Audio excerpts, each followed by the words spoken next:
édition sur la nationale. Madame, monsieur, bonjour et bienvenue dans ce journal des régions de ce mardi 12 juillet 2016. On démarre par l'insécurité grandissante au Bénin qui est à la base d'une campagne de sensibilisation de la police nationale et de la chambre de commerce et d'industrie du Bénin, CCIB. Cette sortie a permis ce lundi une rencontre entre les acteurs de la sécurité et les opérateurs économiques réunis à l'hôtel de ville de la commune de Lokossa. L'objectif est de sensibiliser les populations de Mono Koufo sur la nécessité de ne pas avoir sur eux de fortes sommes d'argent lors de leur voyage. On fait le point avec André Fatina et Évariste Zomarou. Le calvaire des commerçants béninois face aux braqueurs sans foi en loi trouve une solution favorable. Il s'agit des opérateurs économiques béninois d'adopter un type de comportement pour ne plus être plus accessible dont les opérateurs GSM d'SPSN proposent leur service de transfert d'argent, à savoir Flows et Timbaïmonage. Le secrétaire général du ministère de l'Intérieur et mesures sécuritaires aux opérateurs économiques béninois une cible facile. Les mesures sécuritaires après ont trait au respect des tests de loi en matière de transactions financières, au changement de comportement, à la mise en place des caméras de surveillance qui permettent d'identifier les braqueurs. Plus explicitement, les opérateurs GSM Move et MTN proposent leur service de transfert d'argent, à savoir Flows et Bombay Money. Le secrétaire général du ministère de l'Intérieur et de la Sécurité conseille aux opérateurs économiques béninois vigilance et prudence. Lorsque je prends le phénomène du braquage, les braqueurs vont sur les axes routiers à la recherche de l'argent. Donc, nous invitons les gens à ne pas se déplacer avec de l'argent liquide. Ils n'ont qu'à utiliser soit les cartes bancaires, soit mobile money, Flows ou tout autre moyen qui leur évite de se déplacer, de transporter l'argent liquide. Ils voyagent sans de l'argent sur eux. Les cambistes qui font les opérations de change, c'est inadmissible que l'argent soit exposé au su et au vu de tout le monde. On invite les cambistes à faire un local avec des coffres forts, système de caméra, pour que éventuellement, si le braqueur doit venir, il ait beaucoup de difficultés à accéder à cet argent-là. Désormais donc, banques et tout autre intervenant dans la chaîne du transfert d'argent au Bénin sont les bienvenus dans la lutte contre le braquage. Et on parle toujours sécurité avec les récents affrontements des populations à Malanville qui déplacent le préfet de la Liborie sur les lieux. Moussa Mohamedou veut se rassurer de la mise en œuvre des mesures sécurité prises pour le maintien de la sérénité retrouvée. Et il profite donc pour sensibiliser et apaiser les parties entre-temps en conflit. Suivez le compte rendu de cette visite avec Olviga Mensa Aziz Alawi. Le préfet de la Liborie, présent à Guéné, théâtre de récents affrontements entre communautés voisines. De violentes situations qui se sont répandues dans les localités de Kouarategui, Kantro et Tomboutou dans la commune de Malanville et quelques villages de Karimama. Des altercations entre agriculteurs et éleveurs qui ont fait au total 17 morts. La compagnie de gendarmerie de Kandi et le 7e bataillon Interam de façon conjointe rétablissent l'ordre dans le secteur. Je voudrais au premier abord vous présenter les remerciements et les félicitations du chef de l'État, son Excellence Patrice Talon, pour le travail que vous êtes en train d'abattre ici depuis quelques jours. Il s'agit d'une situation très regrettable. L'autorité préfectorale veut garantir une quiétude permanente à la région dont les activités agropastorales et commerciales sont d'ailleurs paralysées. Aujourd'hui, la commune de Malanville vit au ralenti. Je voudrais vous convier à beaucoup plus de vigilance, beaucoup plus de courage. Je voudrais vous rassurer du soutien du chef de l'État, du soutien de la préfecture et de soutien de la commune de Malanville. Pour les leaders des deux partis, la paix est un impératif pour le bien-être de tous. Il a écouté ça, Nous saluons la promptitude du gouvernement. Du début de ce drame jusqu'à aujourd'hui, la paix est restaurée et nous allons mettre en œuvre les recommandations du préfet. Tout a été conclu à ce qu'il y ait la paix, parce que sans la paix, il n'y a rien. Donc, ce qui est arrêté, il faut que tout dégât soit limité d'un instant. Pour cette raison, avec cette amertume, nous voulons que ça cesse et que les choses et les activités reprennent avec sérénité. L'autorité transmet également les compassions de l'État aux familles éplorées par ce qu'on pourrait tristement appeler la tragédie de Guéné. Les conseillers à la HAC et le personnel de l'institution se retrouvent depuis ce lundi à Boycon pour un séminaire d'appropriation de la loi relative à la radiodiffusion numérique en République du Bénin. Il s'agira pour les participants de se mettre au pas afin de réussir le passage de l'analogique au numérique. Plus de précisions dans ce reportage.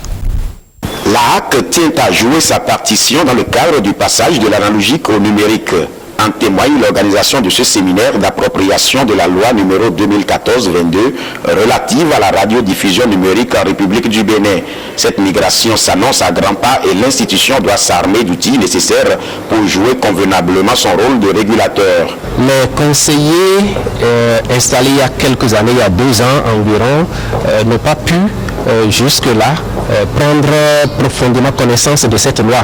Mais nous essayons de l'utiliser. À un moment donné, nous nous sommes dit qu'il serait important, utile pour nous de nous approprier cette loi-là.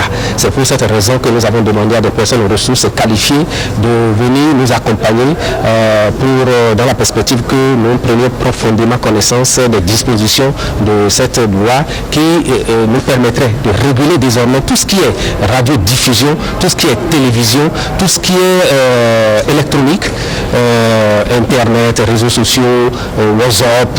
Mais pour le faire, il faut que nous connaissions sérieusement cette loi et c'est la raison fondamentale pour laquelle nous nous sommes réunis ici entre conseillers et cadres de la HAC. Le président de la HAC attache du prix à ce séminaire.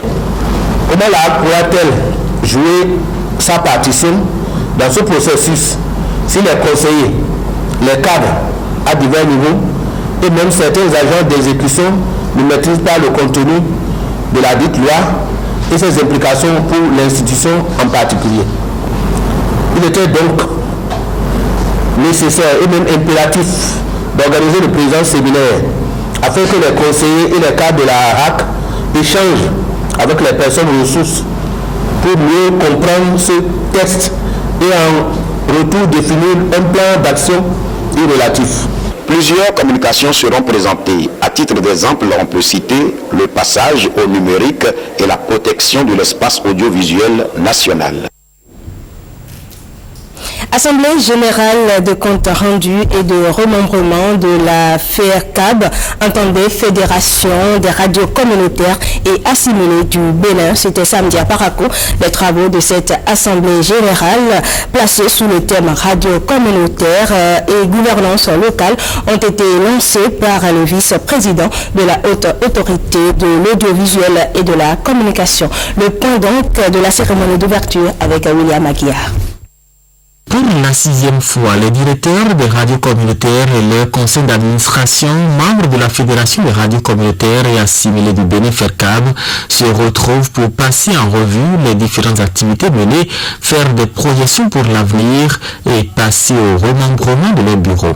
Consciente de son rôle dans le développement local, la FERCAB place les travaux de cette Assemblée générale sous le thème radio communautaire et gouvernance locale au Bénin. En cette circonstance exceptionnelle, je voudrais espérer que nos travaux contribuent non seulement à renforcer les acquis de nos années d'expérience dans l'accompagnement des communautés à la base, mais aussi et surtout de permettre aux autorités à divers niveaux de prendre conscience du rôle des radios communautaires dans le processus de démocratisation et de développement local.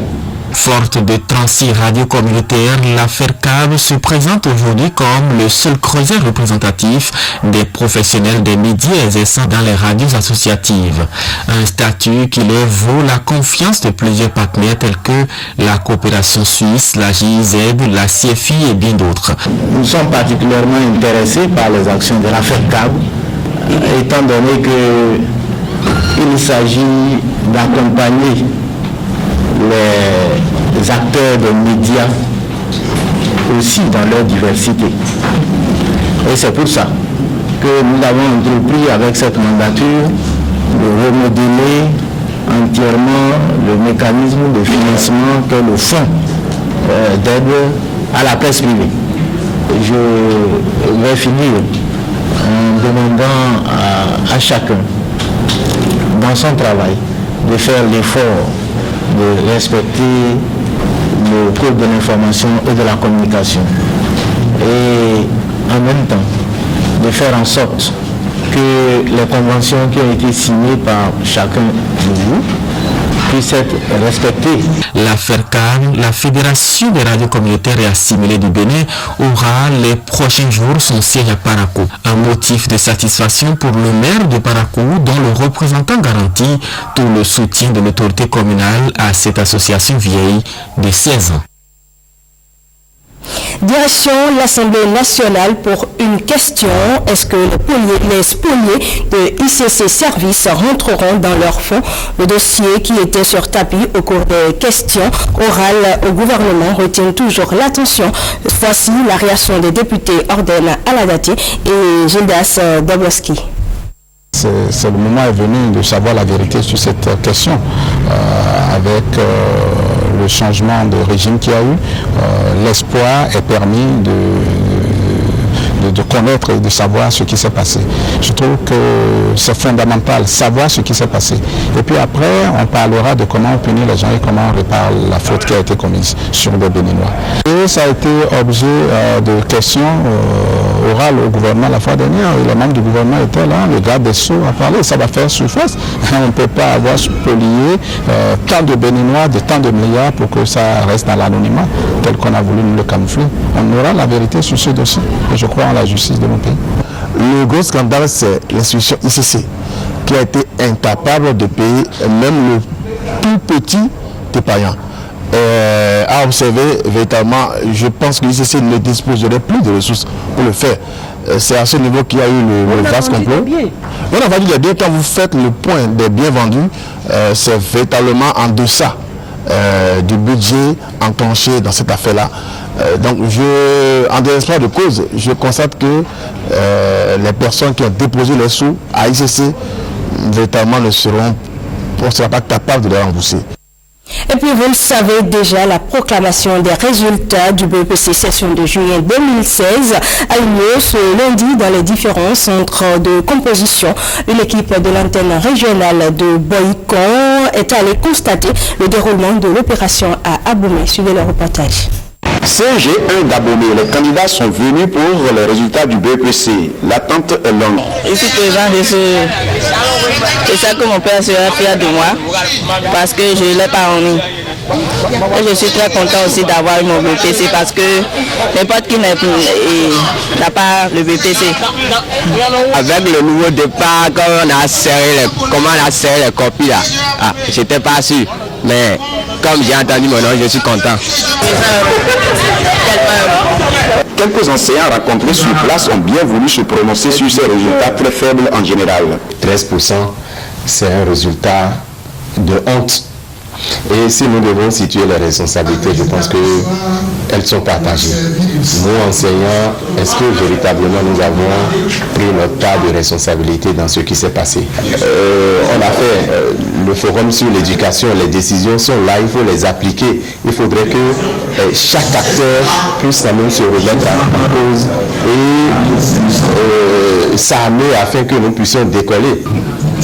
Leur système est mauvais. Mauvais par rapport à la qualité, à notre qualité d'enseignant. Mauvais par rapport à la politisation extrême. Depuis des années, on se mentait et on donnait des résultats qui nous donnent du bon au cœur alors que c'était de n'importe quoi qu'on faisait. La faute est partagée. Je crois qu'il faut que nous nous regardions dans notre miroir et que nous voyons qu'est-ce qu'il faut faire pour relever le système éducatif. Le FC 2016, pourvu que les défaillances constatées soient corrigées au plus tôt.